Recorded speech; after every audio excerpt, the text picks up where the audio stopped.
हाँ सॉरी, कहाँ पे थे हम? यस, एज ए सेलर को बार बार इससे क्या होते होगा, लॉस होते होगा। तो सर क्या इसका कोई ऑप्शन है? यस, तभी एक भगवान का अवतार होता है। वो भगवान को हम कहते हैं, वो भगवान को हम कहते हैं बिल्स ऑफ एक्सचेंज। ये भगवान को हम क्या कहते हैं? Bills of exchange. Sir bills of exchange, sir ये क्या करेगा? ये है सेलर का मसीहा, ये है सांता को बचाएगा। ये क्या करेगा? सांता को बचाएगा। किससे? लॉस होने से। सर लॉस किससे? Sir loss from buyer. Buyer से जो भी लॉस होने वाला होगा due to non payment, due to any reason he can not pay, उससे ये बचाएगा। किस? बिल्स ऑफ एक्सचेंज किसको बचाएगा? बिल्स ऑफ एक्सचेंज किसको बचाएगा? सांता को। और ऑल सेलर को, सभी सेलर को कौन बचाएगा?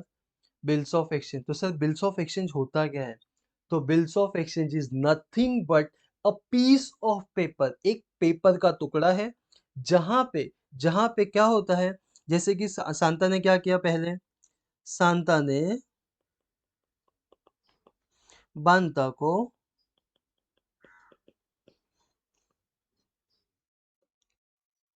सांता ने बांता को कितने का गुड्स बेचा? 10,000 रुपीज। कितने का? 10,000 रुपीज। बोलो ये कैश में बेचा या क्रेडिट में बेचा?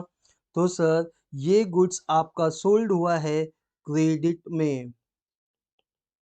बांता लेके भाग जाएगा? सर लेके भाग सकता है, बट यहाँ पे बिल्स ऑफ एक्सचेंज ये एक बहुत बड़ा ऑप्शंस अवेलेबल है सेलर के पास। तो सेलर क्या बोलता है? सांता क्या बोलेगा बांता को? तू क्या बोला गुड्स बांता? बांता बोलता है मैं 10,000 रुपए का गुड्स मुझे चाहिए, मैं 1 महीने के बाद पेमेंट करूंगा। तो सांता बोलता है वेरी गुड, बट यही चीज तू मुझे ना एक पेपर पे लिख के दे दे। तो सांता क्या करता है? सांता बोलता है तू ये चीज जो है 10,000 रुपीज का गुड्स और 1 महीने का क्रेडिट पीरियड,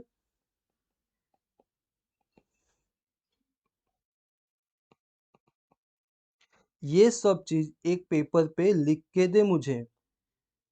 जैसे ही सांता ये सब चीज बांता से पेपर पे लिख के मांगता है, तो बांता बोलता, क्या यार मेरे पे भरोसा नहीं है क्या? तो बोलता है भरोसा है, बस मुझे पीस ऑफ पेपर पे लिख के दे। तो सांता क्या करता है? एक पेपर ड्रॉ करता है जिसपे लिखता है बांता तू मुझे 10,000 रुपए देगा, 1 महीने के बाद देगा। ऐसे करके लिख के ये पीस ऑफ पेपर बांता के पास भेज देता है। किसके पास? बांता के पास। नौ बांता क्या करता? बांता या बनता जो भी, बनता क्या करता है? बनता वो पीस ऑफ पेपर पे खुद का साइन मारता है, बीनता ऐसे करके साइन कर देता है। जैसे ही बनता ने इस पीस ऑफ पेपर को साइन किया, इसका मतलब होता है इस पेपर पे जो भी चीज लिखा हुआ है बनता उसको एक्सेप्ट कर रहा है। तो इस पेपर पे क्या लिखा हुआ है? बनता, बनता तू मुझे 10,000 रुपए देगा और 1 महीने के बाद देगा। और जैसे ही ये पेपर पे साइन होता है, ये सादा paper piece of paper become bills of exchange. ये पेपर क्या बन जाता है? Bills of exchange. नाउ अभी क्या होगा कि जैसे ही 1 महीने के बाद संता भाग भाग के किसके पास जाएगा? बंता के पास। बंता को बोलेगा भाई तूने देख पैसे तूने मेरे पास से 1,000 रुपए के गुड्स उधारी लिए थे ना, उसके 1,000 रुपए सॉरी 10,000 के गुड्स उधारी लिए थे ना, 10,000 रुपीज तू मुझे पे कर दे। बंदा बोलता कौन है तो सांता बोलता है देख ये पीस ऑफ पेपर है जिसपे तूने साइन किया था, इसको हम लोग बोलते हैं बिल्स ऑफ एक्सचेंज। अगर तू मुझे पेमेंट नहीं देता है तो मैं नोटरी नोटरी पब्लिक के पास चला जाऊंगा और तेरा डिसऑनर ऑफ बिल का रजिस्टर्ड केस कर दूंगा। This is a one kind of agreement between the seller and buyer, जिसमें क्या होता है सेलर और बायर के बीच में एक एग्रीमेंट होता है कि सेलर गुड्स क्रेडिट पे बेचेगा, बायर उसको 1 महीने के बाद, 2 महीने के बाद, 3 महीने के बाद जो भी क्रेडिट पीरियड डिसाइड हुआ होगा उस टाइम पे पैसे दे देगा। तो वेरी सिंपल। तो आप बताओ बिल्स ऑफ एक्सचेंज क्यों आया? बिल्स ऑफ एक्सचेंज का रिक्वायरमेंट क्या था? तो straight and simple, bills of exchange market में इसलिए आया या यहाँ पे इसलिए एग्जिस्टेंस में है क्योंकि अगर हम क्रेडिट में गुड्स बेचते हैं तो हम लॉस कर सकते हैं। इन दैट केस ये लॉस से बचाने के लिए हम लोगों को बिल्स ऑफ एक्सचेंज आया। बोलो यहाँ तक क्लियर है? अगर यहाँ तक क्लियर है तो हम लोग आगे देखते हैं। सिंपल है, अगर ये स्टोरी सिंपल, और स्टोरी हमेशा ध्यान में रखना बहुत स्वीट सा स्टोरी है। बिल्स ऑफ एक्सचेंज क्यों आया है? तो बिल्स ऑफ एक्सचेंज इसलिए आया है कि वो क्रेडिटर्स को, वो सेलर को डिफॉल्टर कस्टमर से बचा सके, उसके पेमेंट टाइम पे दिलवा सके। और बिल्स ऑफ एक्सचेंज जैसे ये बिल्स ऑफ एक्सचेंज बनता है तो इट हैज अ वैल्यू, और ये वैल्यू मार्केट में आप एक्सचेंज कर सकते हो with the bank, with the endorsement और अदर अदर रीजन। तो बिफोर दैट, अभी तक के लिए यहाँ तक ही ध्यान रखो कि बिल्स ऑफ एक्सचेंज का इंटेंशन क्या है। बिल्स ऑफ एक्सचेंज सेलर और बायर के बीच का एक एग्रीमेंट है। चलो, ये जो चीज मैंने बोला, ये चीज क्या लिखा हुआ भी है बुक में? यस, ये हमारे नोट्स में भी लिखा हुआ है। तो हम अपना एक नोट्स प्रेफर करते हैं जो स्वीट एंड सिंपल लैंग्वेज में है।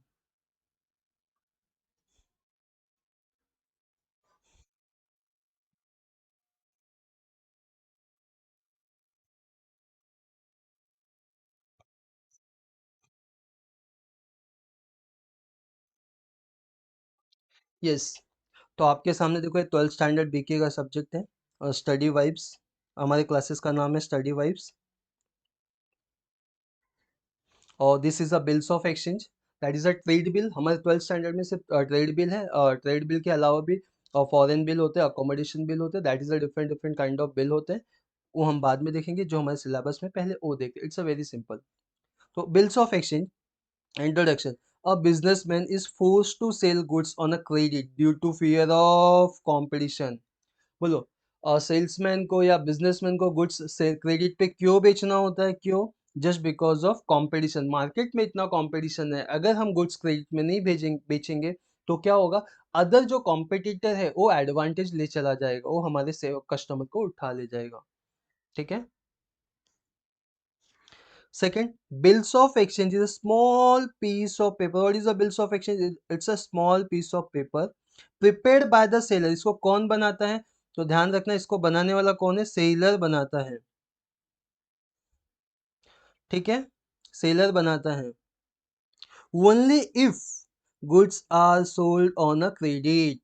Sir, this is a small piece of paper which is prepared by the seller।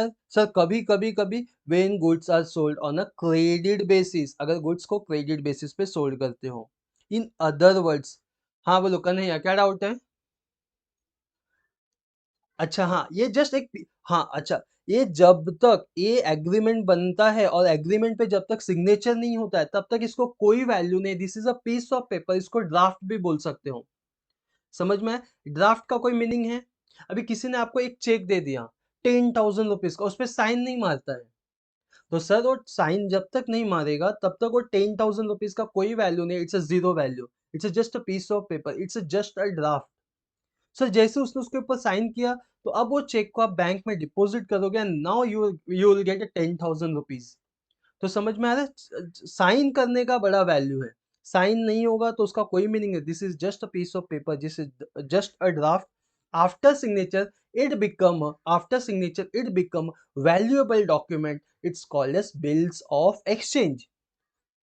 चलो, इन अदर वर्ड्स बोलता है, इन अदर वर्ड्स में बोला, क्या अदर वर्ड्स बोल रहा है भाई? If goods are sold for cash, अगर गुड्स कैश में बेचते हो तो there is no question of bills of exchange. बोले यहाँ पे कोई क्वेश्चन आ रहा है बिल्स ऑफ एक्सचेंज का? अगर आप कैश में बेचोगे तो नहीं। It's a very sweet and simple definition. Bills of exchange is a piece of paper, it's agreement between the buyer and seller. Agreement नहीं बोल सकते इसको, बट हाँ, लाइक दैट, वैसे कोई डॉक्यूमेंट है।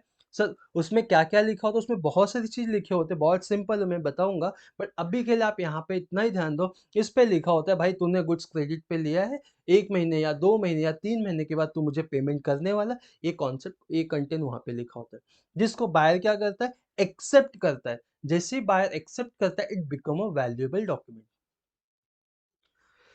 बोलो यहाँ तक क्लियर? कोई डाउट है? थोड़ा और आगे बढ़े हम। चलो ठीक, अब थोड़ा सा स्टोरी और आगे और स्वीट में देखते हैं।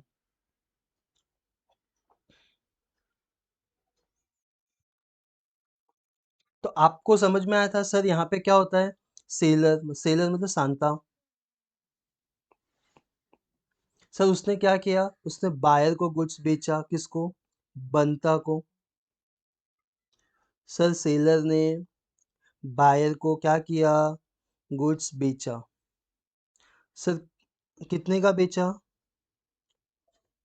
₹10,000 का सोल्ड किया।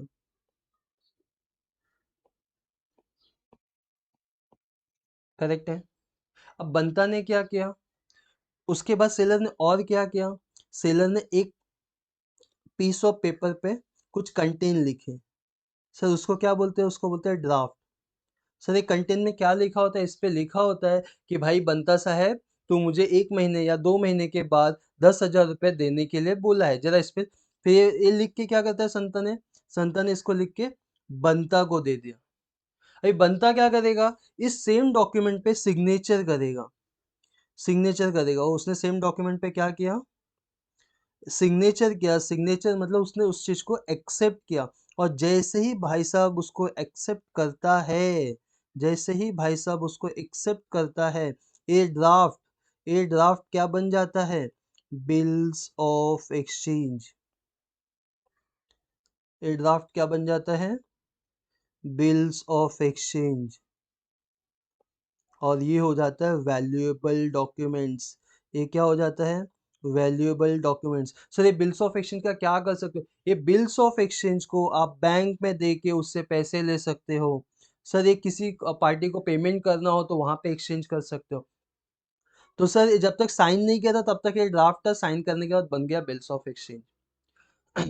थर्ड क्या होएगा, 1 महीना, आफ्टर 1 मंथ।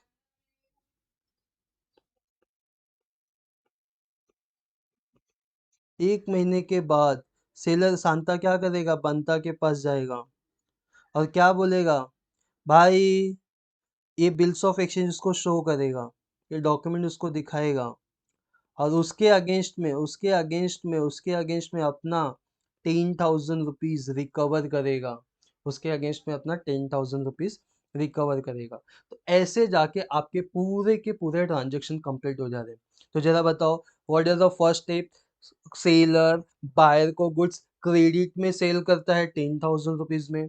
उसके बाद सेलर क्या करता है, एक पीस ऑफ पेपर पे एक ड्राफ्ट ड्रॉ करता है, और ड्राफ्ट को ड्रॉ करता है, और ड्रॉ करके क्या करता है, जब वो लोग क्या करता है, वो ड्रॉ करके बंता को देता है, मतलब कस्टमर को देता है, मतलब बायर को देता है। बायर क्या करता है, उस बिल को एक्सेप्ट करता है, जैसे वो एक्सेप्ट करता है वो बन जाता है बिल्स ऑफ एक्सचेंज।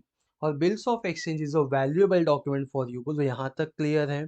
और बिल्स ऑफ एक्सचेंज फिर क्या होता है, सांता उसको संभाल के रखता है, सेलर उसको संभाल के रखता है। एंड आफ्टर 1 मंथ वो क्या करता है, वापस से भाग भाग के कहाँ जाता है, यार, बायर के पास जाता है।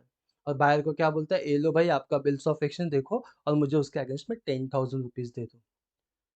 बोलो यहाँ तक क्लियर। ये स्टोरी बहुत ही इंपॉर्टेंट है और ध्यान में रखना। अभी जरा बताओ सांता ने क्या किया। तो जनरली केस में हर एक ट्रांजेक्शन में जनरली 2 पार्टीज होते हैं, but in case of a bills of exchange यहाँ पे 3 पार्टी होती है। तो चलो देखते हैं पहला पार्टी कौन है। तो सांता ने गुड्स क्या किया, सेल किया। तो सांता को क्या बोल सकते हैं हम, सांता को क्या बोलेंगे, Santa is a seller. Santa को दूसरा नाम क्या है, सांता इज अ सेलर। बंता ने क्या किया, बंता ने गुड्स को परचेज किया, गुड्स को परचेज किया है। तो बंता कौन हो गया, बंता इज अ बायर। तो कोई भी ट्रांजेक्शन में सेलर होता है और बायर होता है, कोई भी ट्रांजेक्शन में। But in case of a bills of exchange there have a 3 party. तो अभी आपको ऑब्जेक्टिव क्वेश्चन पूछ सकता है कि बिल्स ऑफ एक्सचेंज में कितने पार्टीज होते हैं, how many parties in a bills of exchange और transaction there have a 3 parties. Sir कौन से 3 पार्टीज होते हैं। तो देखो अभी संता ने क्या किया था, ये पहले तो सेलर एंड बायर तो समझ में आ रहा था, ये कोई भी ट्रांजेक्शन में होगा। नाउ सांता ने क्या किया, ड्राफ्ट को क्या किया था, ड्रॉ किया था। सांता ने ड्राफ्ट को ड्रॉ किया था, इसके लिए सांता को हम क्या बोल सकते हैं, ड्रावर। सांता को क्या बोलेंगे, ड्रावर। जिसने ड्राफ्ट को ड्रॉ किया है उसको ड्रावर बोलते हैं, जिसने ड्राफ्ट को ड्रॉ किया है उसको ड्रावर बोलते हैं। फिर सर बंता ने क्या किया, बंता ने उस बिल को एक्सेप्ट किया है, उस बिल को एक्सेप्ट किया है। तो जिसने बिल को एक्सेप्ट किया है, जिसने बिल को एक्सेप्ट किया है, उसको बोलते हैं ड्रॉई। क्या बोलते हैं? सॉरी, जिसने बिल को एक्सेप्ट किया है उसको बोलते हैं ड्रॉई। तो सर बंता ने बिल को एक्सेप्ट किया था, तो इसको क्या बोलेंगे? तो ड्रॉई।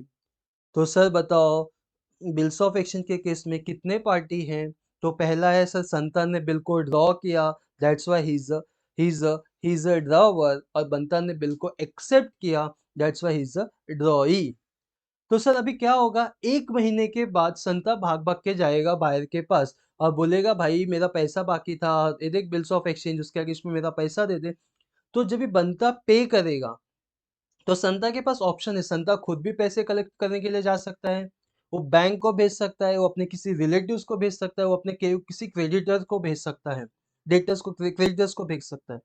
तो अगर वो किसी अलग पर्सन को भी भेजता है या खुद भी जाता है पैसे कलेक्ट करने को, और on the date of maturity, sir maturity क्या होता है? 1 महीने के बाद का जो भी पीरियड होगा, जब 1 महीने का क्रेडिट पीरियड था, 1 महीने के बाद का जो भी पीरियड होगा उसको मैच्योरिटी बोलते हैं। उसका कुछ कैलकुलेशन है, हम डिस्कस करेंगे। बट उस टाइम पे जिसको भी पैसे मिलते हैं वो पार्टी को हम कहते हैं पेई। क्या कहते हैं? पेई। तो यहाँ पे एकदम इंपॉर्टेंट है सर, सबसे पहला पार्टी कौन है? ड्रॉवर। सेकंड पार्टी कौन है? ड्रॉई। एंड थर्ड पार्टी कौन है? पेई। तो very important thing, general transaction में दो पार्टीज होते हैं, buyer and seller. In case of a bills of exchange में तीन पार्टी होती है, drawer, drawee and payee. Who's a drawer? The person who draw the bill, द बंदा जो बिल को ड्रॉ करता है उसको हम लोग ड्रॉवर बोलते हैं। The person who accept the bill, उसको हम लोग बोलते हैं drawee. And the person whom received the amount is called as payee. बोलो यहाँ तक क्लियर? कोई डाउट है? हाँ बोलो। अच्छा, मैच्योरिटी डेट, मैच्योरिटी डेट क्या होता है? जब भी जिस टाइम तक बायर ने डिमांड किया कि मुझे 2 महीने का क्रेडिट पीरियड चाहिए, 1 महीने का क्रेडिट पीरियड चाहिए या 3 महीने का, आफ्टर दैट वो डेट के बाद कुछ कैलकुलेशन होते हैं, 3 डेज ग्रेस वगैरह। वो कैलकुलेशन के बाद जो डेट आता है, जिस डेट को हम पैसे लेने जाएंगे, उसको हम लोग बोलते हैं मैच्योरिटी डेट। हाँ ठीक है कन्हैया, इसमें कोई डाउट? तो हम आगे चले।